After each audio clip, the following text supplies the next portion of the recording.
Hey, this is Brett the Hitman Hart, and you're listening to the Smacked Raw podcast.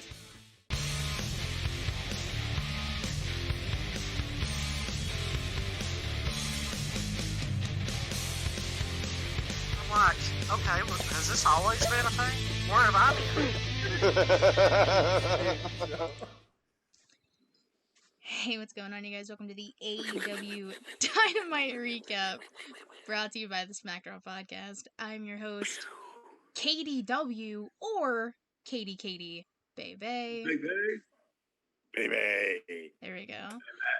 I got the last show. Oh, when you guys ditched me for War Games, I had Bama Dave and Baby J.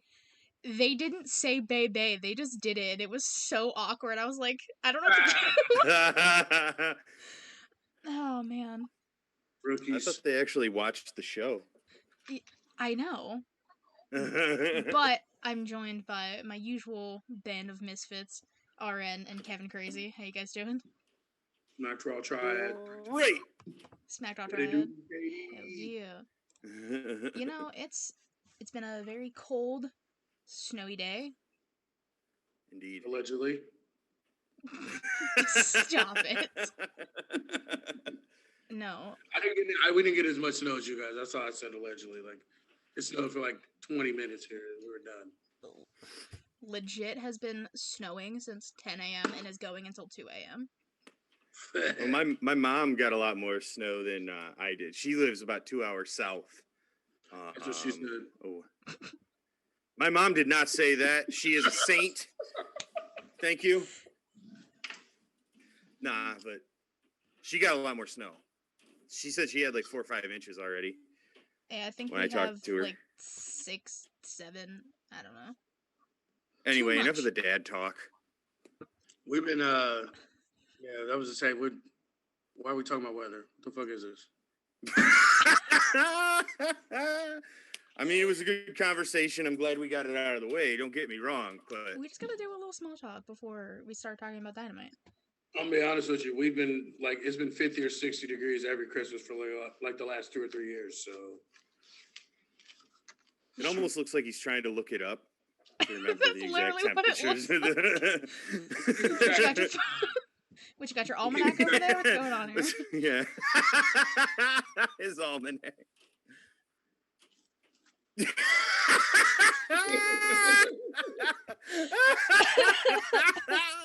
Perfect. Oh, God. That was awesome. Wow. So, you guys can find us live on twitch.tv/putting you over for Raw, AEW, and SmackDown. NXTs, we go live Thursdays on twitch.tv/SmackDraw podcast. It's usually the three of us. Kevin ditched last week because he had too many video games to play. Cyberpunk 2077. I was effing S up.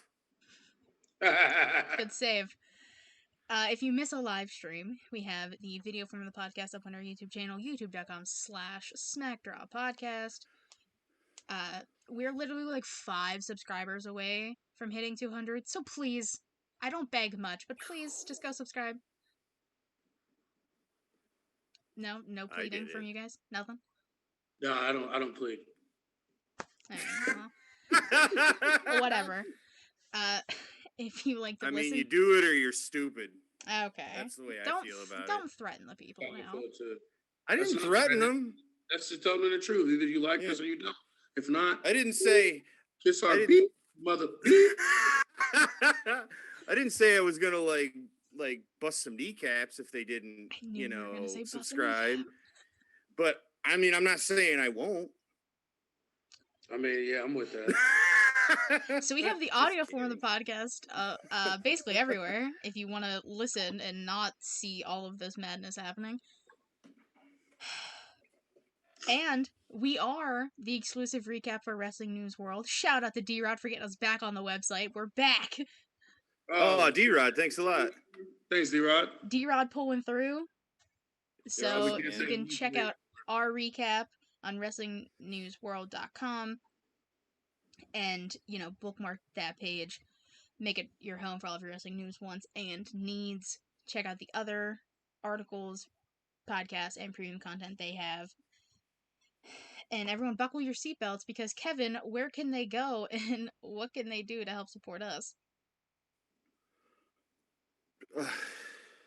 Patreon. www.patreon.com/SmackRawPodcast. You can give us your money. We can turn it into ours, which affords us things like this cool-ass microphone, this ring light I'm using. You can't see it, but trust me, it's there. These, not the posters and shit. The LED lights Kevin and I have. Yeah, they but anyway, you know, password. Oh, God He darn did it. say password. One to one. Man, you are really on it. I didn't even realize. I'm not even gonna front. I had no idea. She took a drink. So that's why I was like, yeah, I'm pretty sure. I wasn't sure that she took a drink. But anyway, you can get some stickers, spread some demon art, mute RN. You can get a t-shirt. Oh, there we. There it is. Oh, maybe spread demon art. Awesome. You can get on our show on if we ever do Unpopular Wrestling Opinion again. You can come, you know, on that, a video, or just tweet us and we'll be like, yo, your opinion's great or it's stupid. We don't care. You probably don't care either. But sneak peeks on the YouTube, you know. All right, wrap it up, B. That's the last one. Advertising. Started rambling a little bit there. D-Rod got us. Huh? I don't know, man. I don't like when you do it that many times. Not all of them can be gold. I get it. This is what happens when we don't curse, because we start thinking about stuff and it makes things worse on us because we're trying not to. Y'all are just ridiculous. No, it is kind of true. I get a little self-conscious, like when I can just let it flow. Then no, let I it, mean, just let it flow. Then let's see. We have our scorekeeper over here. I'm definitely tallying. Tallywhacking like a mug over here, almost. So, in case you didn't hear throughout Kevin's ramblings, stickers, early access to the pre-recorded YouTube videos, unpopular wrestling opinions. You can be in a video depending on what your topic may be, or if you do the 25, you get all of that plus advertising for a month and a T-shirt. There we go. Okay. All right. That was a lot more succinct and digestible. I know, because before I had you do it, I had to do it every week. Who's in the chat? Is it Matt? Who else? Matt's not in the chat tonight. Savannah. It looks like Savannah's there. Jay's there. Blowout. What's up, Blowout? Yeah, Blowout was in there. What's up, Blowout? How's it going, guys? Yeah, haven't seen Blowout in a minute, actually. Right. He's just chilling in Hawaii. Lucky. Well, I'm kind of jealous. I'm very jealous. After today. But we're not going to talk about weather again, because God forbid. I know, I almost did, and I was like, God damn it. Too. Ah, Kevin! God, come on, bro. The dams count? Yes. Beaver, damn it. Oh, you're at 4 already, bro. 4-1. Jesus! I was talking about a beaver dam. All right, that one didn't count because you said it together. As long as you say damn together. I did. I said beaver, damn it. All right, let's talk about Dynamite. We're already 10 minutes in. We haven't talked about the effing show. You're right. So, we overall, what do you guys think of Dynamite? That was all right. It wasn't bad. I feel like it's this is run-of-the-mill Dynamite. You know, they're starting to like build some more storylines. Like I think that going forward things are going to be cooler, but they planted a lot of cool seeds. Mm-hmm. Yeah, and like you said, this is like the before the holiday stuff and everything. Yeah. Like, nobody's shows are going to be like hitting on all cylinders. We got lucky with it coming because they made it a deal and Kenny won the belt and Sting debuted. But other than that, like I don't expect any of these shows from any of the promotions to be like knocking stuff out the park. So like I'm not going to against him. It's the week before Christmas. Like, it is what it is. Yeah. I mean, decent in ring, couple of okay moments. It was, it was all right. Wasn't bad. All right, let's start with the 6-man tag. We have Hangman Adam Page teaming with John Silver and Alex Reynolds of the Dark Order, taking on Matt Hardy and Private Party, which, as commentary stated, it's the good, the bad, and the hungy for Page, Silver, and Reynolds. That's so good. Yikes. Yikes. Listen, John Silver is a treasure. I love it. He's growing on me. I don't particularly like him, but I can't say that he is definitely growing on me. I'm not gonna lie. Especially the stuff he does, like, he's just so funny. And I literally can't get over his tiny hands. Right. And I'm so happy Matt's not in the chat right now. No, man, I love him too. You called it from the beginning, and shit that he does is right up my alley. The one thing I can't say I pop for every time is his gorilla press slam. It's literally like a toddler picking up his dad every time. You know, right? Like, that's all I think about, like, every time, like Super Baby or something. Super Baby. Because he does, like, he doesn't even struggle. It doesn't matter what size of dude is he picks up or who it is. Like, it's no struggle for him. Like, he literally just picks him up over his head. Like it's nothing. Like, that part, it trips me out every single time. Oh, absolutely. Yeah, he doesn't look like he should be able to pick up dudes the size of dudes that he can do that to. Literally. And also, his hand is probably smaller than mine. I have small hands. I am a small human. So talking about those little tiny Trump hands and then, like, gorilla press people, like... Like, that doesn't make sense. Tiny Trump hands. No, it really doesn't. But he's built, man. He's a stocky guy. He's definitely, He's a toddler on steroids. Literally. Yeah. But JR called him a bowling ball, I think. He did. That's about right. And I thought that was, accurate. Yeah. And the somewhat surprising, but maybe not, the chemistry between Reynolds, Silver, and Hangman. Woo. Amazing. But I don't really want Hangman to join the Dark Order.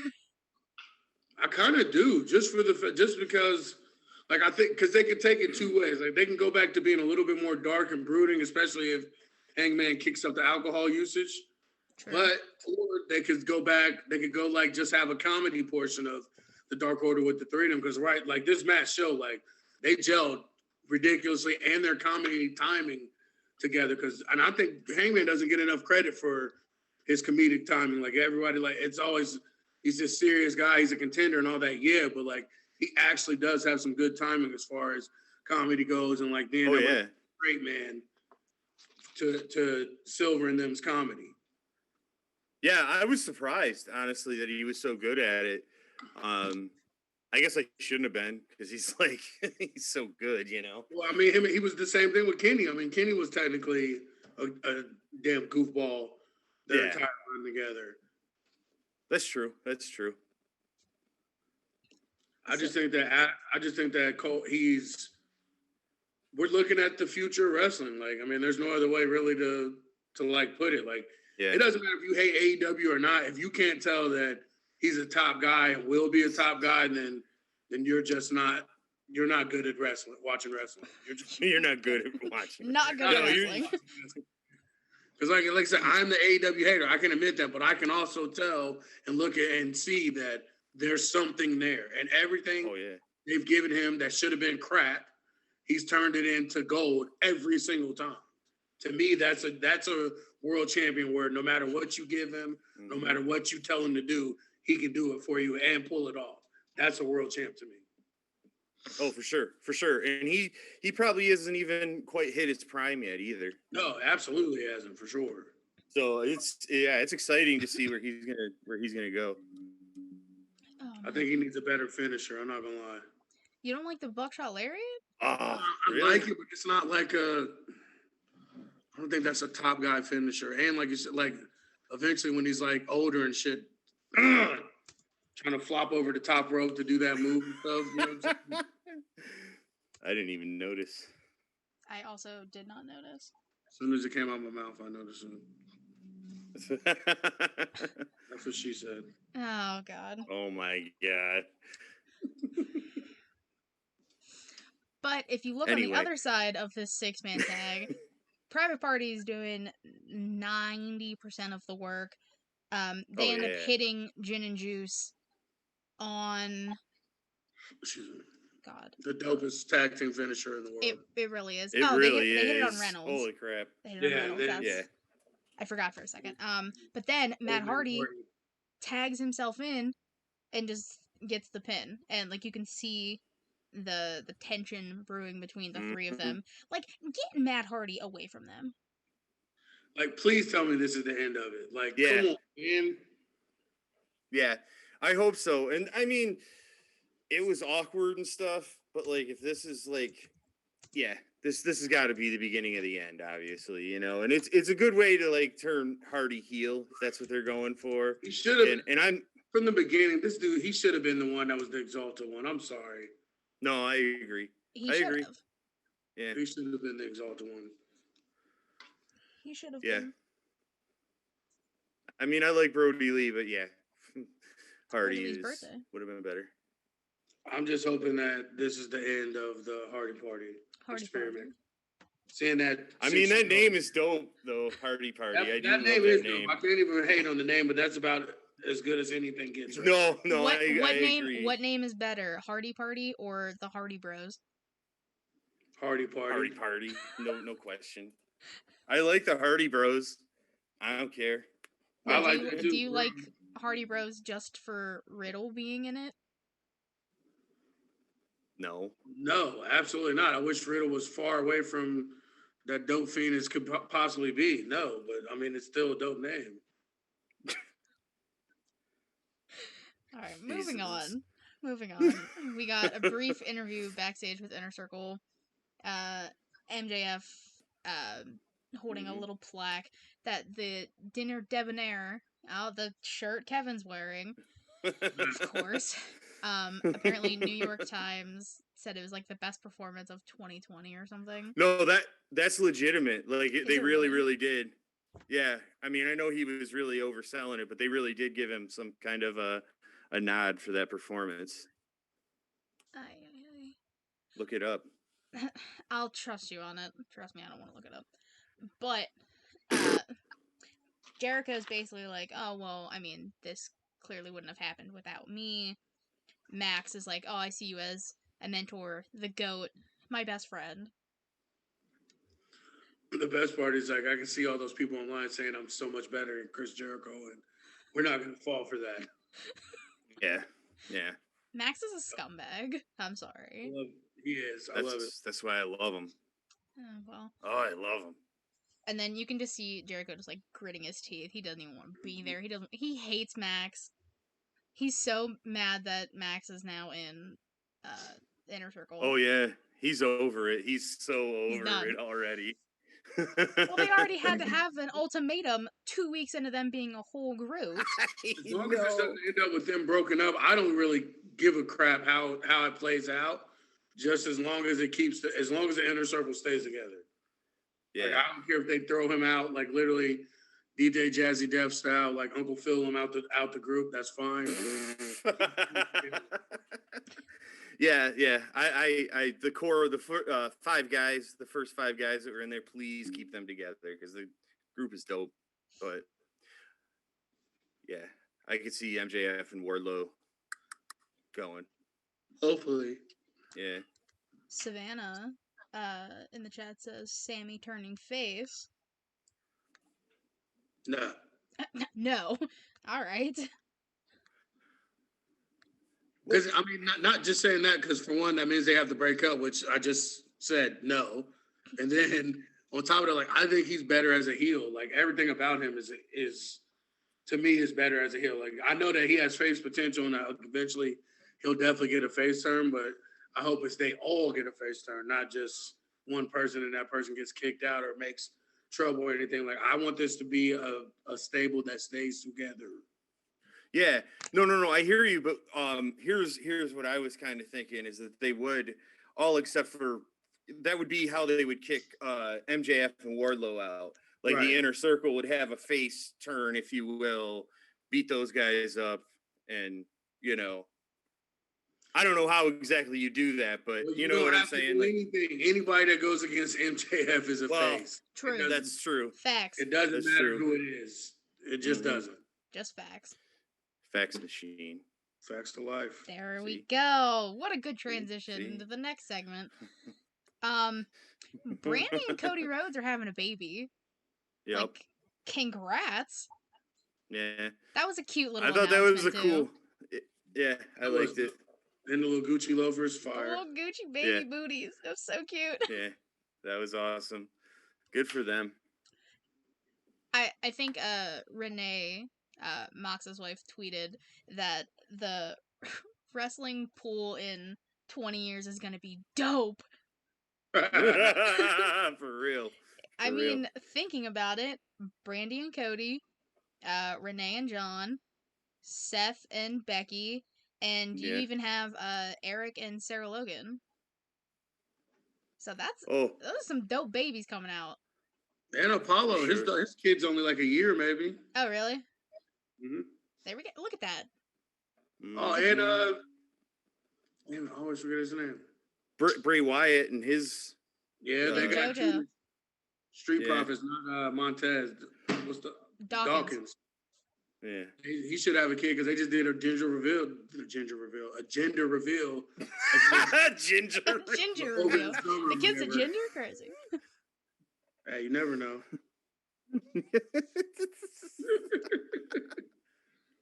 Oh, wow. Thanks, Birdie. It's my friend Laura. She just gifted subs to everyone, basically. Ooh. Thank bang, bang. She gifted us what? Subs on the Twitch. And then a bunch of people just started subscribing for 2 months and stuff. So thank you, everyone. Thanks, guys. Yeah. Awesome. But since we're on the topic of Cody, we'll go into the next match. Cody Rhodes taking on Helico, which this match, pretty awesome. I'm not going to lie. Yeah. Helico's dope. Like, he just is. And Cody was super technical. Yeah. And the worst part is, like, we don't even get to see, like, since he switched over to this, like, submission style, but he can actually, like, high fly just as good as Jack Evans can, for real. Like, he can do some stuff, like, but yeah, I dig this submission style. Like, it had a couple little rough spots, but for the most part, like, it was a dope match. Like, the finish was kind of out of whack, but being honest, though, if you really did do that move to somebody in real life, that's how they would land. So land on the top of their dome. Yeah. Oh yeah. Yeah. Right. I've done it enough for my family members to know. You hitting cutters on family members? Cutters, everything. No, that cutter was dope, though, man. It was brutal. It was nice. Yeah. It was far too. Yeah. Holy crap! It was like almost halfway across the ring. Yeah, it seems like every time he does it, it gets further and farther away. Like he's that and testing himself. That and the disaster kick. It looks like he hits the disaster kick from across the damn ring too. Looks like coast to coast half the time. What are you drinking for? Nobody said anything. You said damn. No, I didn't. Yes, you did. Oh, I did say half the D time. But Cody ends up winning with the Cody Cutter. And then out comes Team Taz, everyone's favorite faction. Taz is out here talking some ish. Congrats, Cody, on being a daddy, and he's also looking up at Darby, who's just chilling, not in like the rafters, but like on the other side of the arena, just by a wall. Basically saying that Brian Cage is gonna make Darby in a mincemeat, and how they're gonna all basically go attack Cody, and then lights go out, Sting's music hits, he comes out with the baseball bat. Hobbs was just like, I ain't scared, still tries to go after Sting. He really did too, man. I don't understand why people don't rush him immediately before he gets a chance to pull the bat out. Like, just bum rush. Like, it's 6 of y'all. Like, somebody could, let the little boy Hook, Captain Hook, whatever his name is, let him take a couple hits, throw him as a human shield, and then beat the brakes off of Sting. Captain Hook. I mean, I can't. Captain Hook. Oh God, I'm crying. Captain Hook. Oh, that's my favorite thing ever now. That is pretty funny. But, I mean, I ahead. hear you. Pro wrestling, I guess. That's all I had to say. That's it. I just don't see the point of having a 97-year-old man come He's out. not 97. And scare 3 dudes that are like 250 pounds or more. And Taz, who literally is like one of those legit shoot fighters in wrestling history. Like, how can this old man in that long leather coat scare anybody? Pro wrestling. That's a nice that's leather how. coat. How dare you? And then it was just like getting the dandruff off his head to make the snow. Like, it's just like... Jesus. Are you okay? You're a little aggressive towards Sting. Do you want to talk about it? Because I don't want to see these old people. Like, I'd say the same thing on WWE. Like, he's taking away spots that other people could be having, especially on a show that's only barely a year old. Like, why do you need to bring these old dudes back in? It's the same thing with WWE, like around Mania time. Like, you don't need to bring the Dudley Boys and all these old dudes back that can barely even bend down to take up spots on WrestleMania. Like, you just don't need it. And, like, you're never going to build these stars you claim you want to build. And like with AEW, like, you're a brand new promotion. Why do you need to bring Sting back? Like, and all these people on the internet can pretend like you're cool with it and you like it. That's fine. But nobody wants to see a Sting match. They don't. You might say you do, but in reality, once you get it, you're like, and then you're going to lie on the internet and pretend like it was the greatest match you ever seen and you couldn't be happier that you saw it. But when in reality, it's a 97-year-old man. You went from 30 to 90 real quick. Yeah, that's what it looks I was like. going to say. He looks 30. He looks like he's 30 years old for the first 2 or 3 minutes, and then he looks like a 97-year-old man. Go back and watch those Sting matches. No. He does the sharpshooter I don't. worse than Natty. He does the sharpshooter worse than Natty, and that's saying something. Your hate for Natty is my favorite thing ever. I'm just going to say. I don't necessarily want to see him in the ring, but like this stuff is cool. I don't know, man. I like this stuff, and if he's there just to put somebody over and help build that talent, I'm with that, you know. Yeah, but when's that ever going to happen? Because right now, I don't know. He just made the talent look like crap the last couple times he's been out. You got to make him look cool first. Besides the sensual embrace between him and Darby. Oh my God, we're done with that. We're moving on. Anyways, What? Miro has an interview backstage. I think our end's jealous. I think he might. Are you jealous that you didn't get a sensual look by Sting? If I want to get a sensual look from an old white woman, it's not hard for me to do. Oh my God. Just saying.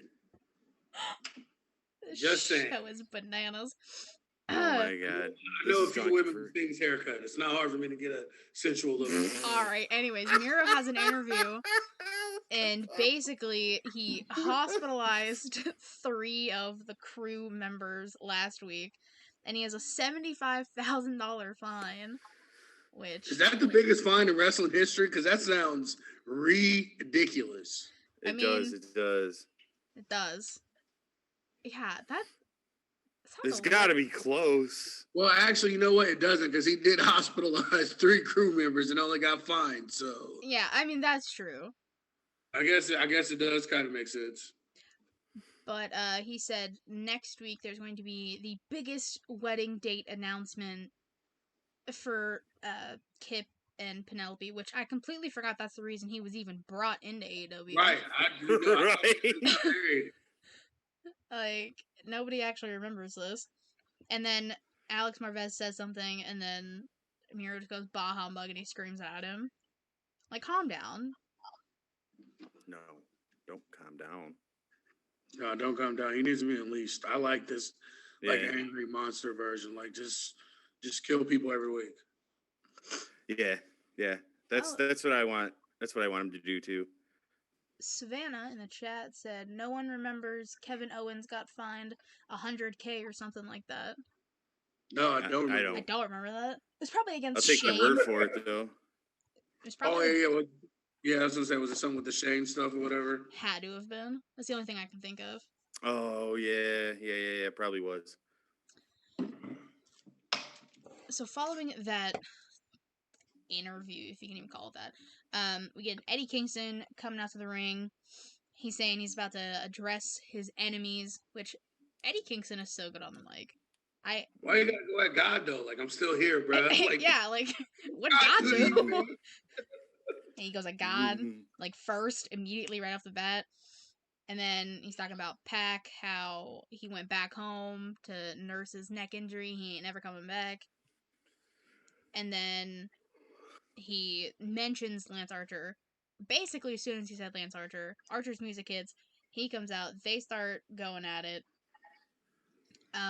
Butcher, he got out there quick. He did. What?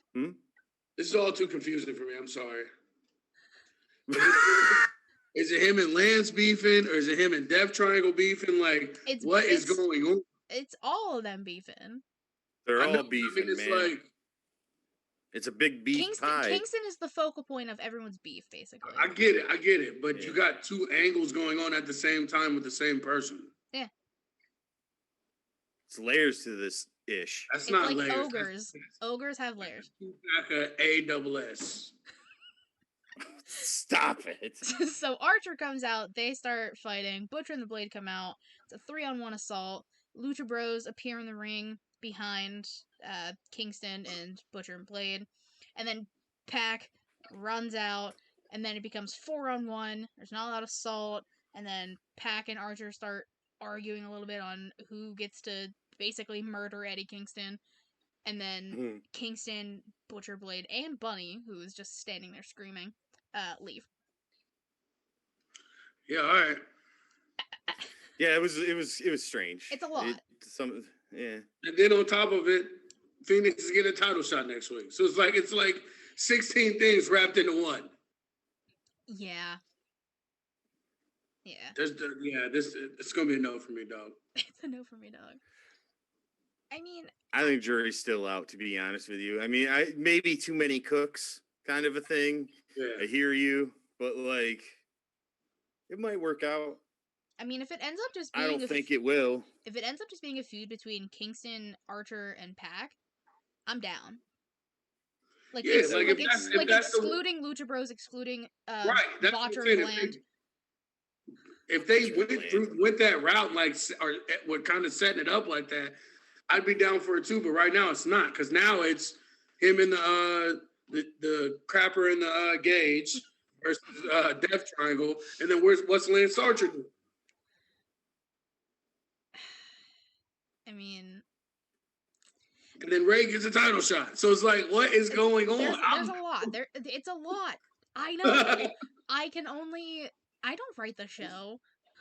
No one didn't lose in the tournament. That's what happens when no one writes the show. Stuff like this. Yeah, but look at what happens when people do write the show.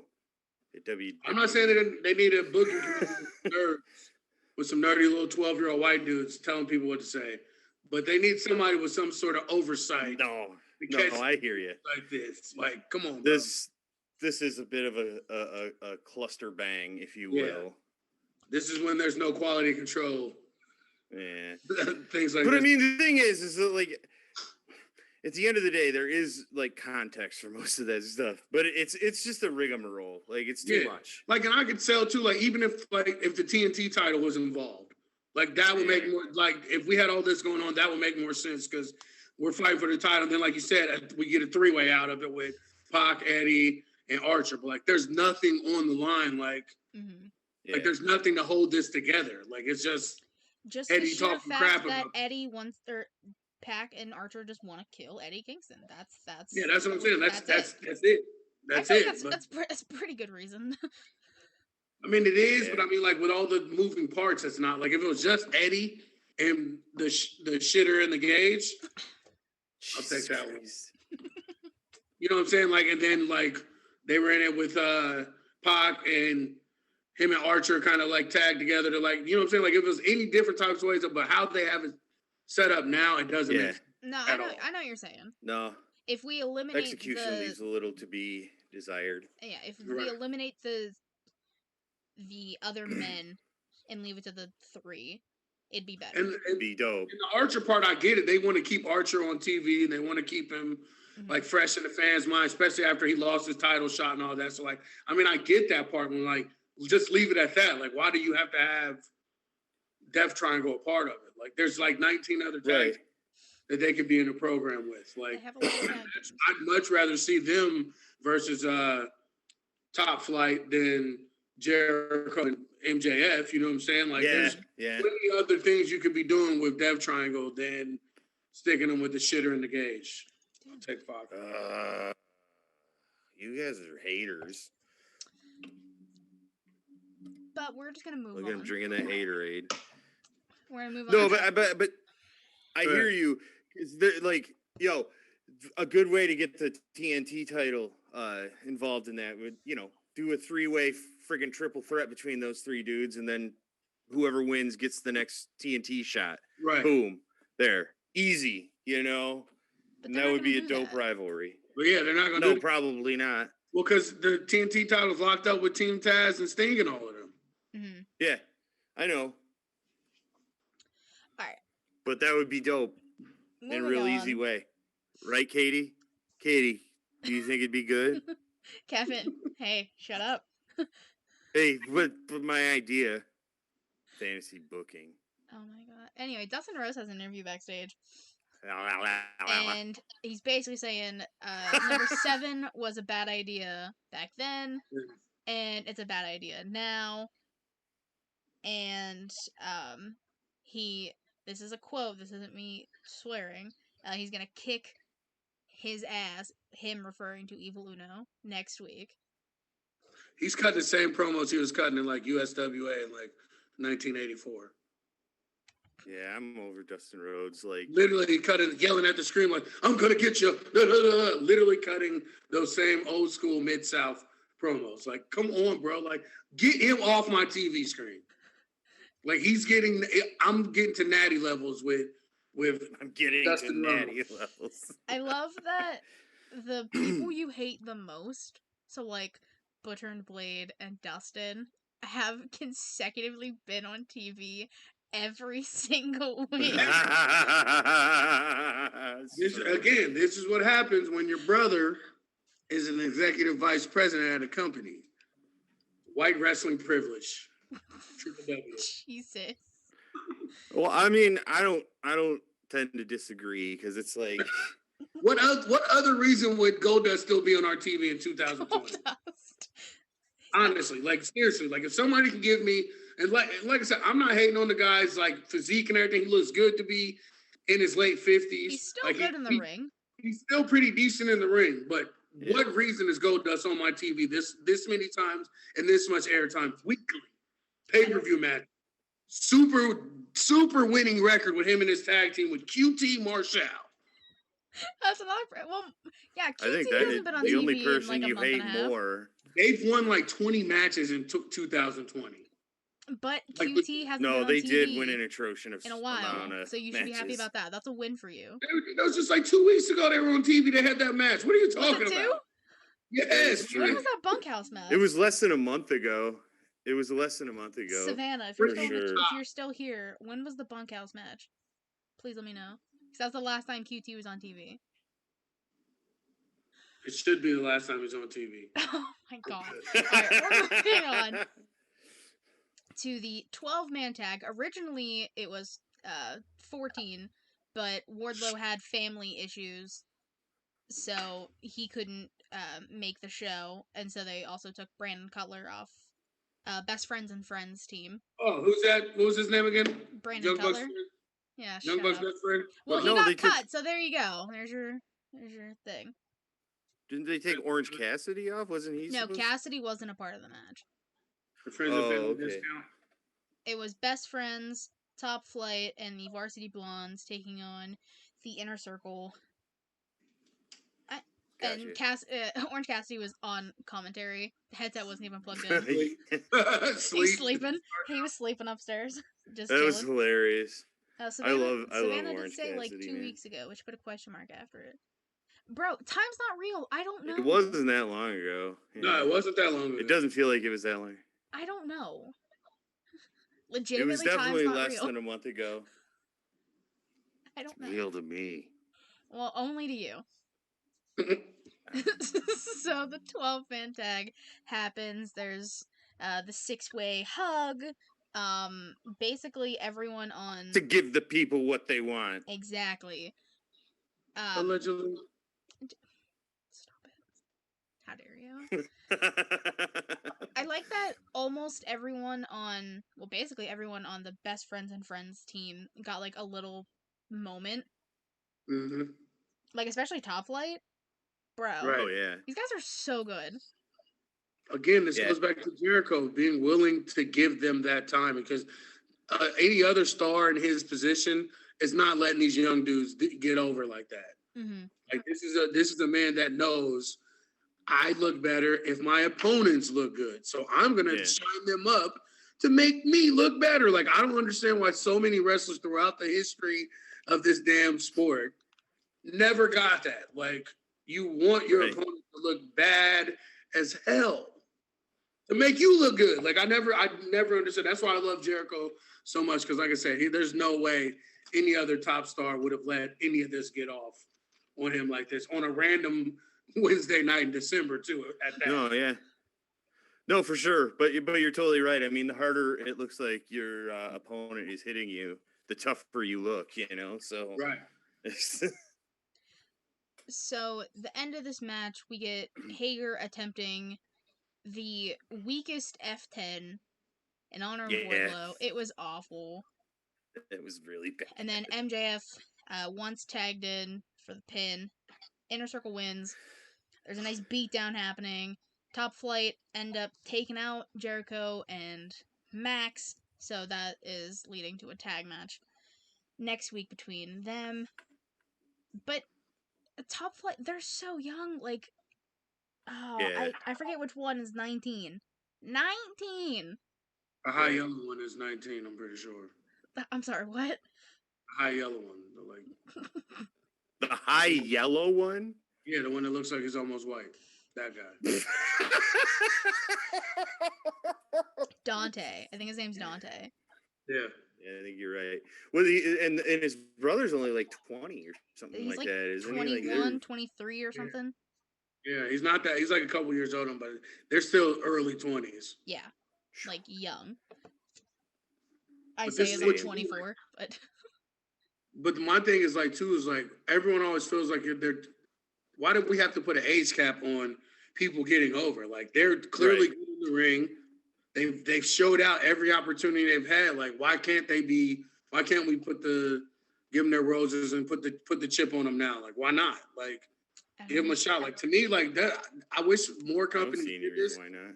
Because you can't make stars. So why not make them now? See what they got early, and if they don't got it, you're not killing them moving forward. Like they got a shot, they got a little high. That's something that they could use down the line. Like hey, former tag champs, even though they're young. But that's still something in their hat that they can use, that you can use them for down the line, like giving them a shot, putting them in that spot. Mm-hmm. And that's like I said, that goes back to Jericho. Like, come on, man. Like these dudes shouldn't even be shining his boots, and like they're about to be made. Mm-hmm. Yeah, it's awesome. I mean, like you said, why not? Why not put belts on dudes like this and stuff? It's because they are the future of the business. Do you know what I mean? So build your stars, Yeah. And then later in the night, they have an interview, and that's when they challenge Jericho and MJF for the tag match, which was signed off, so that's happening next week. After the 12-man, we got Thunder Rosa has an interview basically saying how Britt and her big nose got involved in her business. This was awesome. Fire. And this was Thunder really, Rosa really good. said that she does belong in AEW, and then out comes Rebel, distracting her while Britt attacks Rosa from behind, has the lockjaw in place, but like not like the actual lockjaw itself, and they use water and start like wiping off the face paint of Thunder Rosa, so that's just disrespectful. But I'm very excited about this feud. Oh my god, Britt is so dope. Like she really is. Like the mic work, everything. Like I wish Big Swole's stuff rubbed off on Cedric Alexander the way Adam Cole's rubbed off on Britt. Facts. Well, I feel like Britt Baker's probably the most improved wrestler of 2020. Honestly, like she's like, I didn't really like her that much at first, man. Like I really, really didn't, honestly. But holy crap, I mean, top 5 female wrestlers right now for me. Mm-hmm. So good for her. That's my Pittsburgh girl. That's what we like to see. I saw her early 2019 in Columbus at an ROH Super Show, and it's not even the same person. Like not the same person at all. Not her gear's the same, hair's the same, everything's the same, but that is not the same that I saw wrestle in like February 2019. Like not in any way, shape, or form. Yeah, that wasn't even that long ago, man. Not even 2 years ago. Holy crap. Following that, we got SCU taking on the Acclaimed, Anthony and Max. I don't know what their last names are. I wasn't paying attention. I think Max is the one who's just rapping during their entrance. And then it was awesome. They're rapping at the Young Bucks, who were kind of just like ringside. And then Frankie Kazarian, Kaz, starts dropping straight fire. Oh my god. This is dope. I love Frankie Kazarian. This is so good. This is so good. Frankie Kazarian is John C. Reilly for sure. They're brothers. Get out of here. They have to be brothers. No. They have to be brothers. Oh my god. As was spitting straight fire. Like he was old school. Yeah, old school it was vibe. good. He was still spitting. It was really good. I didn't expect it, so I was just like, okay, Kaz. And they just kept letting him go too. I'm like, I thought he'd get like a couple bars off and it was over, but they just kept letting him go. I'm like, oh man, like, right? He out here ending people. He out here giving them that 8 mile, boy. Be rabbit. Be rabbit. Oh my god. The match is pretty good. The Acclaimed, especially during picture-in-picture, like they take control. CD ends up getting a boombox to the face, which causes the Acclaimed to win. And then, this is when they start rapping at the Young Bucks. And then, I think Max literally just raps. I don't think he knows how to actually just speak. Because then Anthony is the other one, is like, if you got the balls, put the titles on the line next week. And Matt and Nick are just like, all right, done. Yeah. The Acclaimed are actually dope. Like I'm feeling them more every time I see him. Like, and that was actually a really dope finisher. Like how he turned it into like a belly to belly slam kind of from like the rock bottom. Like it was dope. Like I'm into them. Like at first I was kind of skeptical with the rapping and stuff because like I'm gonna be honest, like it's not too many real ones, especially real black dudes in the wrestling business. They always come off kind of corny, but it was actually spitting some stuff. And like I said, their gear and everything, like I mess with them. I mess with them a lot. No, I agree. And the thing that I really like about them too is from an AEW perspective, they're building them up through like their ranking system and all that sort of thing. And so it just lends some credibility to that. And plus, gimmick is dope and they got it in ring, so I just don't understand how the record only works certain times. Like it worked for Team Taz, it worked for the Acclaim. Like how is it only certain people that can use the record as for their case? It worked for MJF too. Yeah. I don't know. Again, I don't know. I don't work for the company. I don't write for the company. I ain't got no idea. I wasn't actually. I don't either. That's the answer. I was just like saying. Well, I'm just saying. You're not allowed to ask I don't have an answer. questions.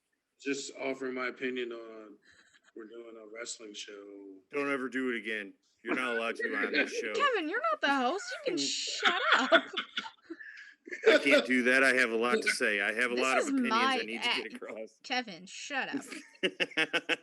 Kev, you have no room to talk. When you consistently start showing up for recaps and aren't allergic to pay-per-views, then we'll talk. I'll do whatever I don't want. do pay-per-views either, so Yeah, y'all allergic to pay-per-views, whatever. Which, speaking of, TLC's on Sunday. Huh? We'll see. Yeah, that's what I thought. What was that? It'll be me and Kyle. It's fun. You're right. You're correct. Probably. My God. All right.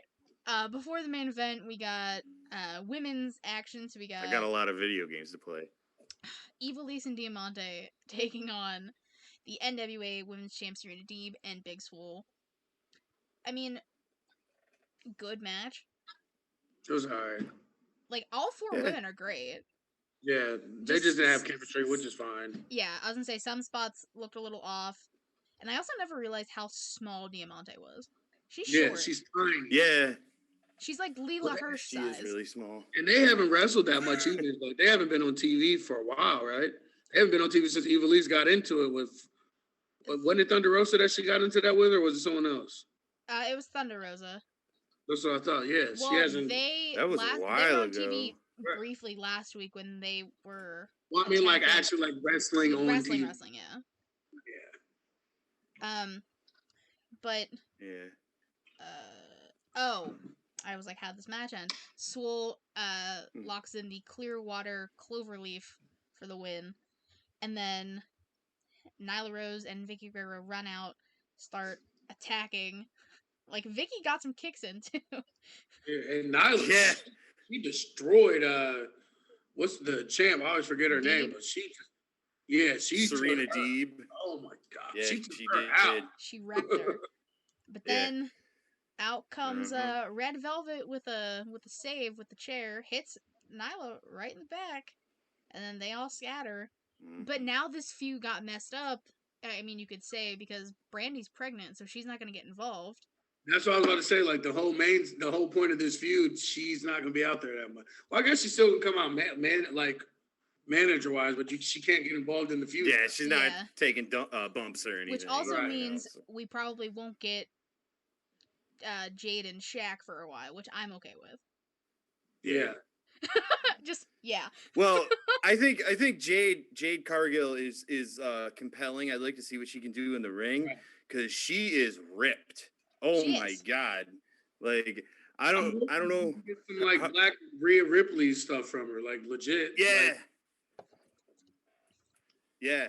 I wasn't really feeling her on the mic, but I want to see what she can do in the ring for sure. I don't understand it. They always give people that have no damn reason being on the mic, and give them long periods of time to have the mic. Like, no, you don't. There's no reason she should have been on the mic. And that's exactly why Brandy Rhodes came out, cut that promo, and as Reek said in the chat, that's why Brandy's pregnant. I guess. That's why she's pregnant. Jesus. That's what Reek was saying. Or as Kyle calls him, Rick. Man. So before the main event, basically Best Friends were saying that they will also be at the Holiday Bash next week, and basically Miro and Kip need to like watch out. Whatever. Yeah, I didn't know what they were saying in this promo. Like, I'm like, were they challenging Santana Ortiz? Were they telling Miro they need, like, who exactly were they? I think they were just stating that they're always going to have issues with Santana and Ortiz. But right now their focus is Miro.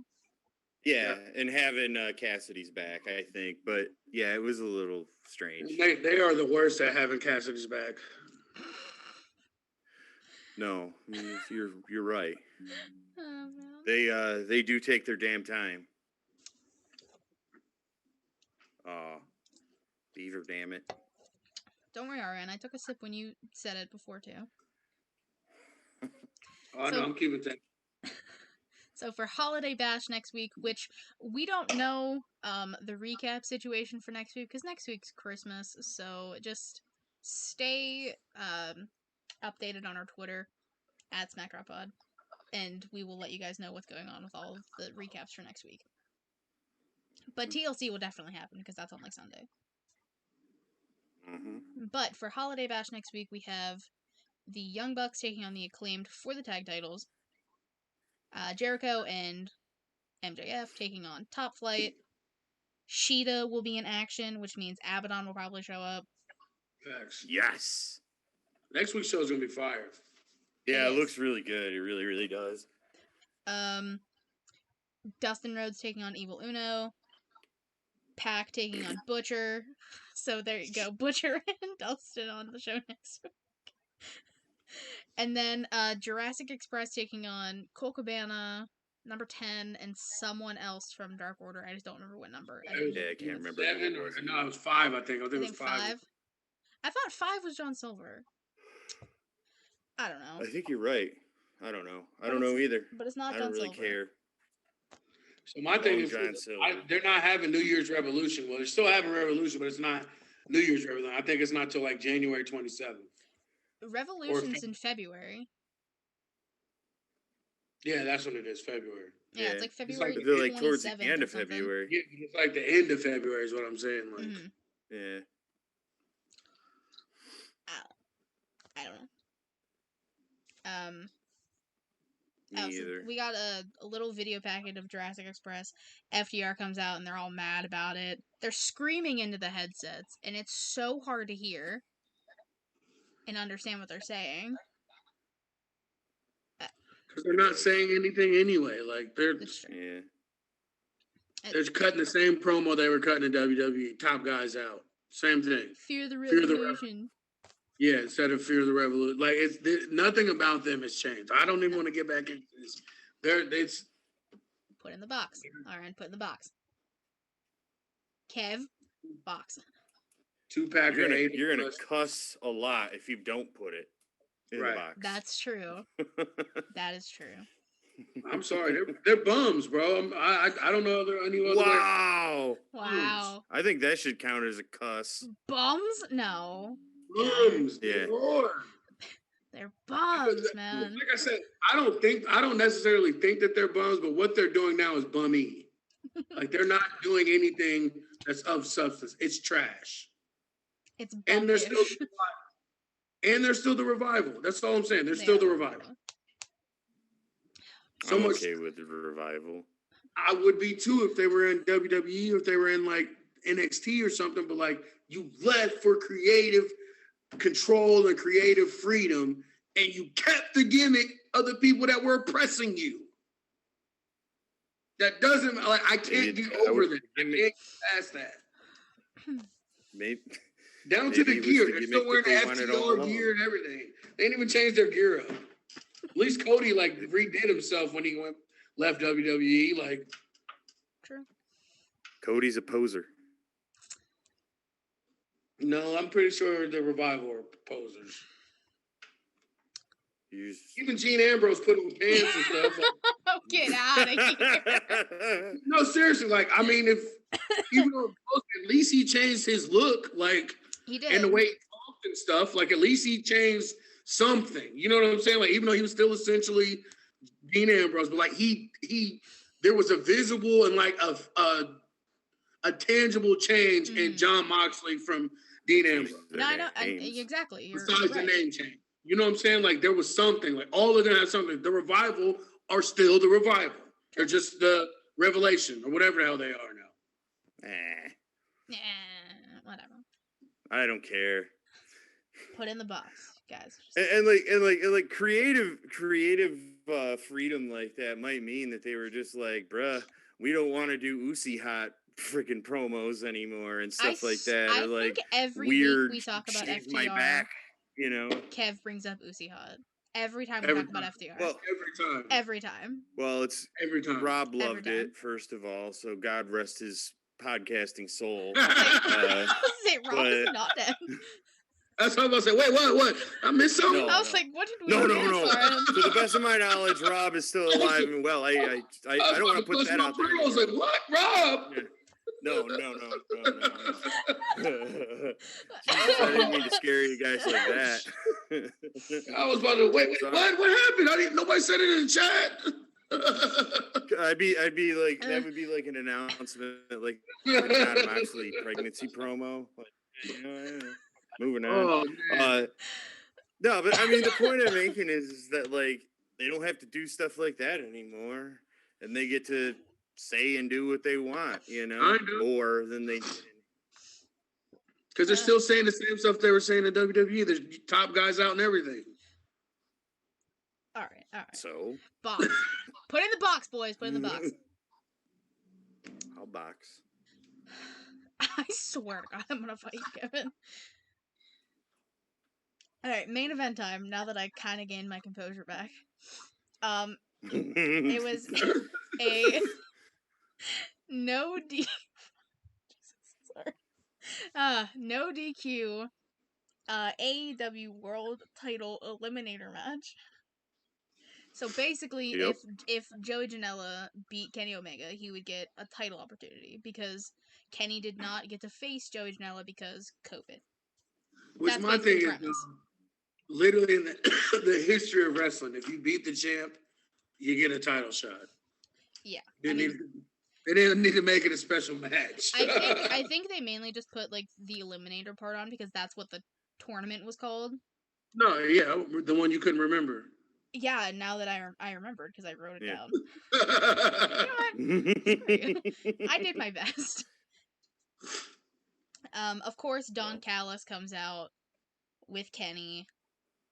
Basically wants Tony Schiavone's headset, and Tony straight up said, "You can kiss my ass," which good for you, Tony. I popped so hard for that. It was so dope. That was probably my favorite part of the match, honestly. I'm not gonna lie, like I can't believe I'm saying this, but Tony Schiavone is the best announcer on that panel. The last 3 or 4 months for sure, but he is by far the best on that panel. Like I love Excalibur, I've always loved Excalibur, but Tony Schiavone's ad libs and his like little things he says under his breath now, and then this, like he's their number one announcer. I'm sorry, like that. Nobody can tell me any different. Like, and I can't believe I'm saying that in 2020. I was watching this man as a child. A full-blown child. And now he's bald. A full-blown child. Bro, it's like, I can't believe I'm saying it. Like, it makes me, it's one of the only things I can honestly say that makes me smile about AEW is Tony Schiavone still going hard. Oh, I totally agree. Totally agree. Like, and just the shade that he was throwing at Don Callis and Impact the whole match. Not even the match, the whole show. Dan. Anytime they would bring him up, he would say something about like, I just can't stand him. Like, yeah.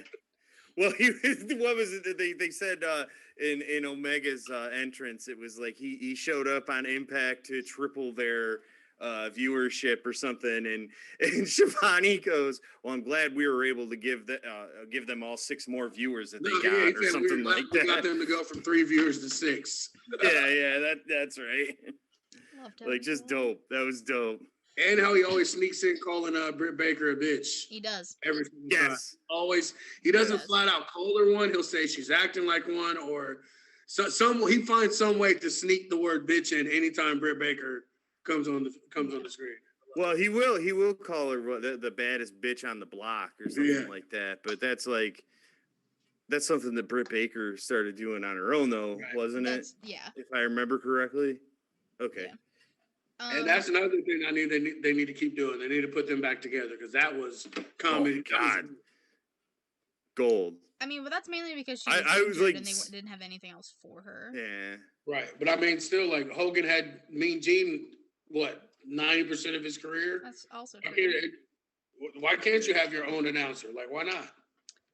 I can tell, and that's more heelish too. Like, no, I don't want to talk to you. None of you guys are important enough. I only do my interviews with Schiavone. And even if he hates it, make the play that up, him hating it and not wanting to be there, but she is their one of their number one stars, so he has to do it. Like, keep that going as much as possible. Yeah, that would be dope. I'd be really into your that. own announcer is basically what Kenny had, because even though Don couldn't get on a headset, he still was ringside with a live mic, giving color commentary. The match itself was 10 minutes at most because they were running out of time. Yeah. Jella hits Kenny with a trash can before the match even starts. That was the dopest part. Just bonged him. Yeah, he did. real quick. Out of nowhere. Kenny does the Terminator dive onto Janela, who is on some chairs. Kenny ends up getting a mic as well while he's beating down Janela with cookie sheets.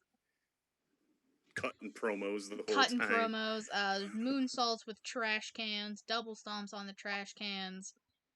Janela does a leg drop through the table onto Omega. I thought he killed Omega when he did that. Like Omega's head, like it looked so terrible. Yeah, it was a little. Yeah, it was a little. You know. Yeah. But then Kenny comes back, hits 2 V-triggers and the one-winged angel for the win, because no one is kicked out of the one-winged angel, which is false, but okay. Kayfabe. Keep it alive. Kayfabe. Whatever. So Kenny wins, and then him and Don are just like, oh, there's no more unanswered questions for the champ, and then Pac and the Lucha Bros come out, and Pac's like, well, Kenny, we have unfinished business, which their matches were fire. Oh my God. That's where I thought he was going with it too, by the way. Right. I was like, ooh. So did I. Let's just call it spade a spade. Anybody with Kenny is going to be fired, but especially anybody in Death Triangle. True. Facts. Yeah.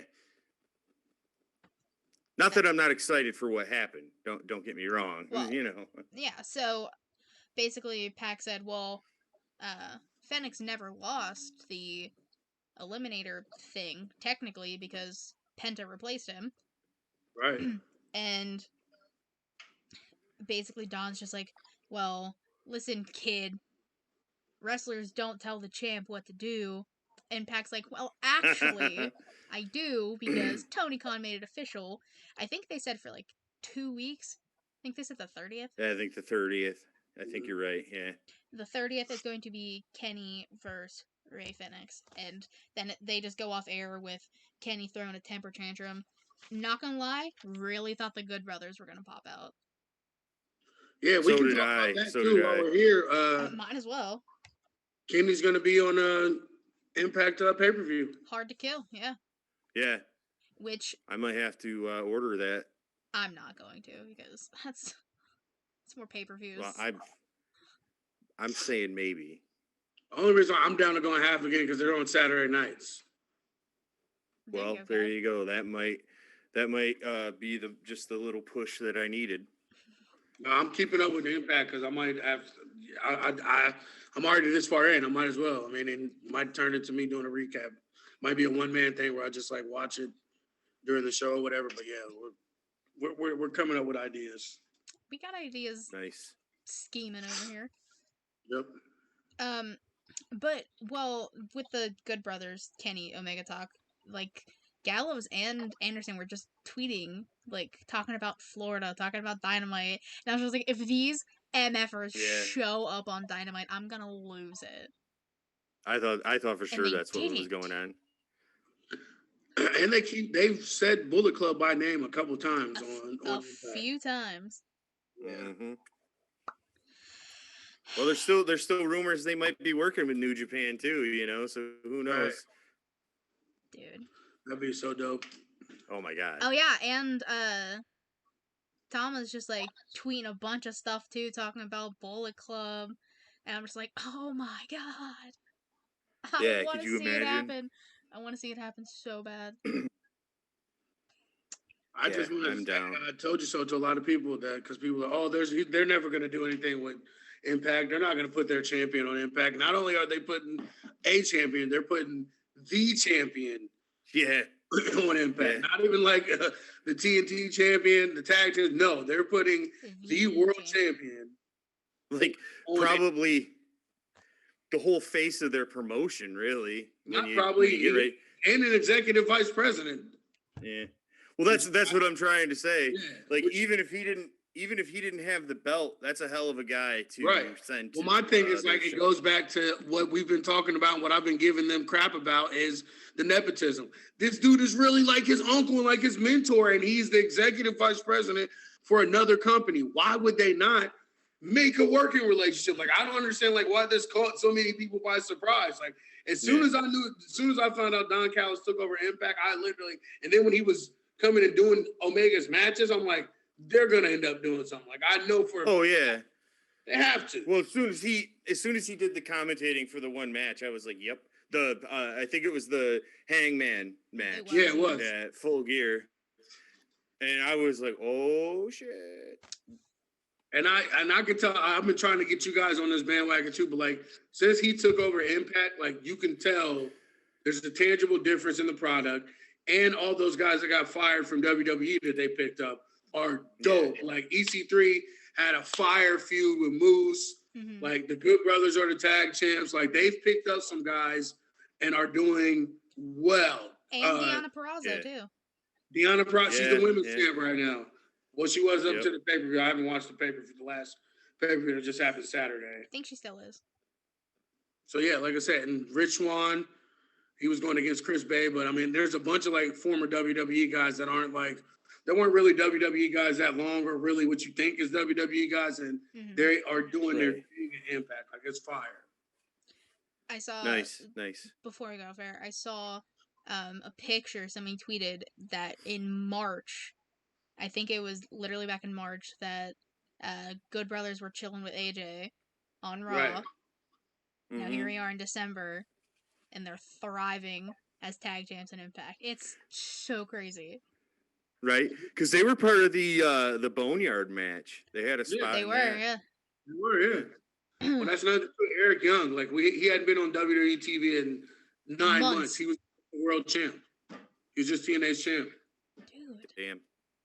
Like legit. Like it's nice over there for real. That's crazy. Cool.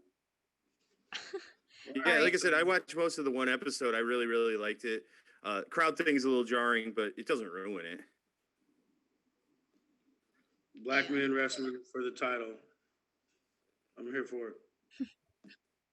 There you go. Always down for that.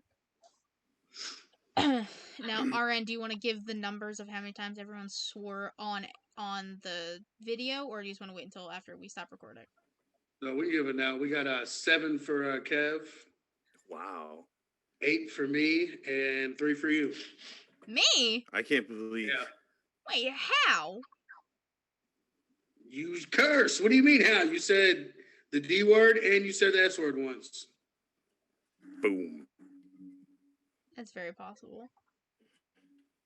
I can't believe that RN beat me, to be honest with you. I'm a little disappointed in myself. The D word got me. I forgot about the D word. That's what got me. But look at that. We're improving. I didn't put the beaver in front of it. Oh my god. I didn't put the beaver in front of the D word. I hate you guys. Welcome to Smack Rock Pass. We are your Christian alt rock recap show. Christian alt rock. Thank you guys for watching. Again, check out twitch.tv/SmackDrawPodcast podcast. Thursday night, we will be covering NXT at 9:30.